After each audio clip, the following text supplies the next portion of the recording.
शुभरात्री सगळ्यांना. या जेवायला. जेवायला बघा काय बनवलं आहे आपण आज. आज आपण बनवलेलं आहे चिकनची भाजी. हे बघा कढई चिकन बनवलेलं आहे. संगच राईस पण आहे, रोट्या पण आहेत आपल्या, आणि जेवणसुद्धा आहे. हे बघा, हे का, या सगळ्यांनी जेवायला. हे बघा राईस, रोटीला घी नाही लावला, कांदा आणि हे चिकनची भाजी नाही, कालवण काय म्हणतात ते म्हणा. हे बघा, आणि या सगळ्यांनी जेवायला.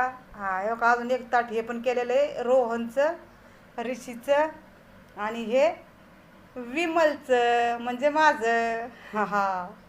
तर या सगळ्यांनी जेवायला. कसं वाटलं आजचं जेवण ते पण सांगा. रोहन, ऋषी, चला या जेवायला. का पोरं पण बसलेली जेवायचं हाय करा.